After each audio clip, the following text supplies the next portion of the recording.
Do you ever sit down with a client or a customer, you start talking to them about a product or a service you're trying to present, or they've called you in, worse yet, they've called you and said, well, I want to talk to you.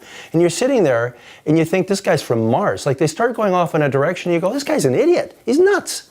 Meaning, not that he's mentally deranged, but what they're asking you to do is so out of the realm of the service or the relationship you have with them that you start thinking, I'm in a bad movie. Like, is there a hidden camera here somewhere? Right? Am I going to watch myself, find myself on some cheap YouTube channel? I mean, you got to look at this from the perspective of saying, you know, sometimes I end up with clients that are really a little besugared or a bit off base. And we need to understand that we have a role in educating them and bringing them back on point. Or worse still, let me be real candid, you might want to think about firing a couple of clients.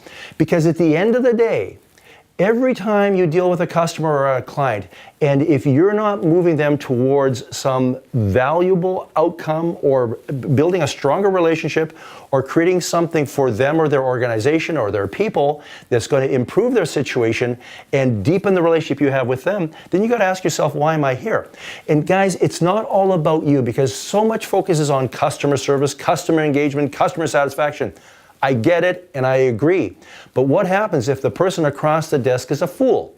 You can do everything, handstands, cartwheels, you know, add to the list whatever you think you need to do to impress the person, and nothing changes. That's where you have to come in and then take control and lead. And lead them to a point through respectful, engaged, intelligent conversation and dialogue, to a point where they start maybe changing their perspective, becoming more open to what you have to say, becoming more engaged, more realistic. Or you might, and you don't call them an idiot, so you don't sit there and say that to their face, but you might just get to the point where you realize, I'm talking to a brick wall. Like, I'm going nowhere fast. And this is really important, because I've had to do this where I've been in clients, and I could tell you stories of clients where I've literally been sitting there talking to them and wondering, why am I in this room? But I persisted and I used different techniques to engage them and became creative. In some cases, became very direct to literally challenge them to change their viewpoint or adopt a different viewpoint. And the relationship opened up and actually became very good. And I'm thinking one company in particular, I had a great relationship with them. But the president at the beginning, he was a bit of a jerk. But we pushed through that and we got to the point where, as I said a minute ago, it turned into a great relationship. What about you? Think of your clients. Visualize someone right now that you're going, Ralph, you're talking about this person or that person. How can you go into that meeting next time, if that's their mindset or their attitude, and start shifting that? What can you do to be the essential or essentially an icebreaker? How do you create a path, a new way of thinking, a new way of viewing you? It might mean that you have to take a hard look at their business, what you deliver, and put something forward to them in a very provocative, direct, but challenging way that leads to them receiving a benefit or value. Or it might mean, and I've coached people and I've actually done this, saying, you know what? And here I'll give you a real case example where I've sat down with in the past where I've had clients that I realized we were just on different trajectories, going in different direction. I said, it's becoming more and more evident to me that we're really not aligned in terms of the outcomes that we're seeking. And I guess maybe this is the point in the relationship that my firm has with your firm where we have to reevaluate our future. We have to make some tough decisions. And one of the decisions is, do we continue to work together? And you just pause and wait. Then what happens? The person on the other side of the desk goes, what are you saying? You might not want to work with us?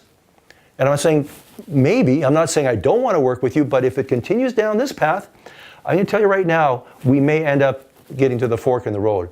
And I have done that, not often, but when I've done that, I've yet to have a client say, well then, okay, get out of here. If anything, it was like a wake-up call, or it's like taking a hammer and a sheet of glass and just crashing, and they kind of realize, oh, I didn't know you felt that way. But guys, sometimes you have to bring it to that level. And again, this is leadership. Right? We talk about leadership at different levels, but sometimes you have to lead your client out of the way that they're viewing you, thinking, and acting. Sometimes this is the wake-up call that client needs, not just in the way that they deal with you, but sometimes this is the wake-up call they need to know how they should treat their suppliers and the people that work with them that are really trying to help them. Because yeah, there are some jerks out there, but before we completely write them off, let's try to help them, let's try to educate them, and actually by doing that, we make them a better person, maybe a better company, but they view us as a resource and an ally rather than somebody who's making their life miserable.